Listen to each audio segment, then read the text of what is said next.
राधे राधे बंधुओं, YouTube channel भक्ति गीत वर्षा में आपका हार्दिक अभिनंदन है। आज मैं आपको करवा चौथ की कथा का स्मरण कराती हूँ।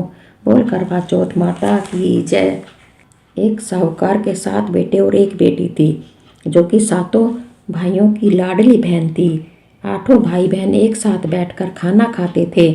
कार्तिक की चौथ आने पर बहन ने करवा चौथ का व्रत रखा। जब सातों भाई खाना खाने आए तो उन्होंने बहन को भी खाने के लिए बुलाया। तो माँ बोली, आज इसका करवा चौथ का व्रत है और जब चांद निकलेगा तब यह अर्घ देकर ही खाना खाएगी। तब भाइयों ने जंगल में आग जलाकर छलनी में से चांद दिखा दिया।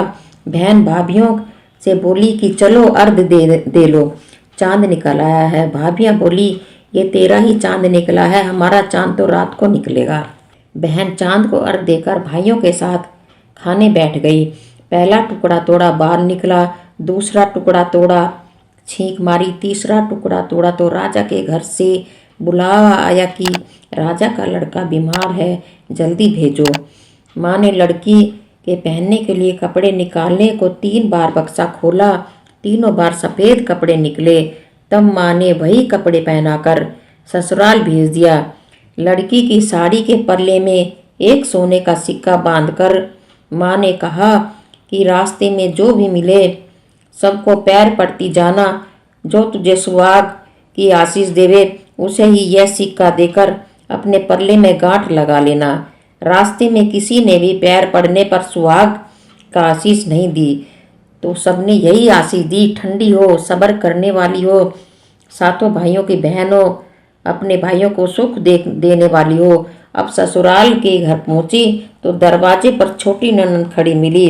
बहन उसके पैर पड़ी तो ननंद बोली, सीली हो, सपूती हो, 7 बेटों की माँ हो, मेरे भाई की सुख देने वाली हो। यह आशीष सुनकर उसने सोने का सिक्का ननंद को दे दिया और अपने पल्ले में गांठ मार ली। अंदर गई तो सासू जी ने कहा कि ऊपर कोठरी है, वहां जाकर बैठ जा। जब वह ऊपर गई तो उसने अंदर जाकर देखा कि उसका पति मर चुका है। अब वह उसे लेकर उसी कोठरी में पड़ी रही और उसकी सेवा करती रही। उसकी सास दासियों के हाथ बची कुची रोटी भेज देती। इस प्रकार उसे अपने पति की सेवा करते करते 1 साल हो गया। करवा चौथ का व्रत आया। सारी पड़ोसनों ने नहा धोकर करवा चौथ का व्रत रखा। सबने सिर धोकर हाथों में मेहंदी लगाई, चूड़ियाँ पहनी। वह सब देखती रही। एक पड़ोसन बोली, तू भी करवा चौथ का व्रत कर ले। तब वह बोली, मैं कैसे करूं? तो पड़ोसन बोली, चौथ माता की कृपा से सब ठीक हो जाएगा। पड़ोसन के कहने से बहू ने भी व्रत रखा। थोड़ी देर के बाद करवे बेचने वाली आई। करवे लो भाइयों की प्यारी करवे लो, दिन में चांद उगाने वाली करवे लो, ज़्यादा भूख लगने वाली करवे लो। बहू ने आवाज़ लगाई, ये करवे वाली, मेरे को भी करवे दे जा। करवे वाली कहने लगी, मेरी दूसरी बहन आएगी, वह तुझे करवे देगी। दूसरी बहन आई, करवे लो भाइयों की प्यारी करवे लो, दिन में चांद उगाने वाली करवे लो, ज़्यादा भूख लगने वाली करवे लो।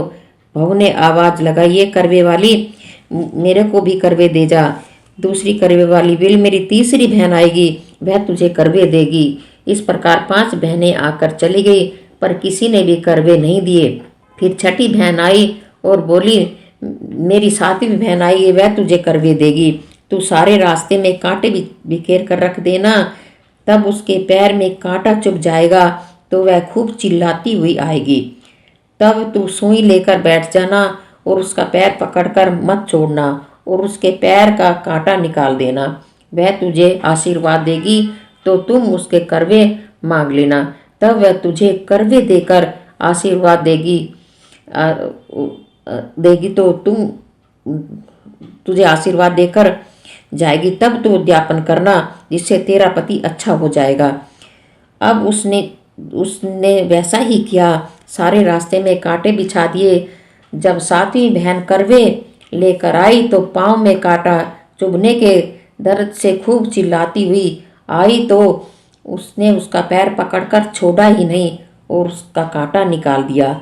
जब उसने आशीर्वाद दिया तब बहू ने उसके पैर पकड़ लिए और बोली कि जब तूने मुझे आशीर्वाद दिया है तो करवे भी देकर जाएगी। उसने बोला, तूने तो मुझे ठग लिया। यह कहकर चौथ माता ने उसे आँख में से काजल, नाखूनों में से मेहंदी, मांग में से सिंदूर और चितली अंगूठी का छीटा और साथ ही करवे भी दे दिए। अब करवे लेकर बहू ने उद्यापन की तैयारी की और व्रत रखा। राजा का लड़का ठीक हो गया और बोला, मैं बहुत सोया। वह बोली, सोए नहीं, 12 महीने से मैं आपकी सेवा करते करते हो गए। कार्तिक की चौथ माता ने सुहाग दिया है। उसका पति बोला कि चौथ माता का उद्यापन करो। अब उसने चौथ माता की कहानी सुनी, उद्यापन कर खूब सारा चूरमा बनाया और जिम करके दोनों चौपड़ खेलने लग गए। इतने में उसकी बांदी तेल की बनी हुई पूरी सब्जी लेकर आ गई। दोनों को खेलते देखकर सासू से जाकर बोली, महलों में खूब रौनक है, तुम्हारे बहू बेटे चौपड़ सार खेल रहे हैं। इतनी सुनकर सासू देखने आई। दोनों को देखकर बहुत खुश हुई। बहू ने सासू के पैर दबाए। सासू बोली, बहू सच सच बता, तूने क्या किया। उसने सारा हाल अपनी सास को बताया तो राजा ने सारे शहर में ढिंढोरा पिटवाया कि अपने पति के जीवन के लिए सब बहनें करवा चौथ का व्रत रखें। पहली बार चौथ को अपने पीहर में जाकर व्रत करें। हे चौथ माता, जैसा राजा के लड़के को जीवन दान दिया वैसा सभी को देना, मेरे पति को भी देना। कहते सुनते सब परिवार की स्त्रियों को भी सुहाग देना। इसके बाद विनायक जी की कहानी भी सुननी चाहिए। बोल विनायक महाराज की जय। एक गांव में 2 माँ बेटी थी। बेटी अपनी माँ से बोली कि गांव में से सब लोग गणेश मेला देखने जा रहे हैं, मैं भी मेले में जाऊंगी। माँ बोली कि वहाँ पर बहुत भीड़ होगी, कहीं गिर पड़ जाएगी, चोट लग जाएगी। बेटी ने माँ की बात नहीं मानी तो माँ ने बेटी को 2 लड्डू और घंटी में पानी देकर कहा कि एक लड्डू तो गणेश जी को खिलाकर पानी पिला देना, दूसरा लड्डू तुम खाकर बचा हुआ पानी तुम पी लेना। बेटी मेले में चली गई। मेला समाप्त होने पर सभी गांववासी वापस आ गए, परंतु उसकी बेटी नहीं आई। वह गणेश के पास बैठी रही। एक लड्डू पानी गणेश जी तुम्हें और एक लड्डू पानी मुझे, इस तरह कहते हुए पूरी रात बीत गई। गणेश जी ने सोचा कि यदि आज मैं लड्डू खाकर पानी नहीं पीऊंगा तो यह अपने घर नहीं जाएगी, इसलिए गणेश जी लड़के का रूप बनाकर आए।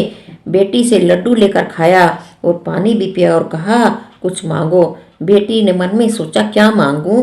अन्न मांगूं, धन मांगूं, महल मांगूं, सुहाग मांगूं, खेत मांगूं, बैल मांगूं, बस इतना ही मांग लेती हूँ। गणेश जी उसके मन की बात जानकर बोले, अब अपने घर जाओ, जो तुमने मन में सोचा है वह सब तुझे मिलेगा। बेटी घर पहुंची तो माँ ने पूछा कि इतनी देर कैसे हो गई। बेटी ने कहा कि आपके कहे अनुसार मैं गणेश जी को लड्डू खिलाकर पानी पिलाकर आई हूँ, और देखते ही देखते जो कुछ बेटी ने मन में सोचा था वह सब कुछ उसके घर पर ही हो गया। हे गणेश जी महाराज, जैसे उन माँ बेटी पर बरसे वैसे ही कहते सुनते हर किसी पर बरसो। गणेश महाराज की जय। बंधुओं, चैनल को लाइक शेयर और सब्सक्राइब करें और बेल आइकन भी दबाएं, जिससे कि आपको नई वीडियो की जानकारी मिल सके। बोल विनायक बाबा की जय।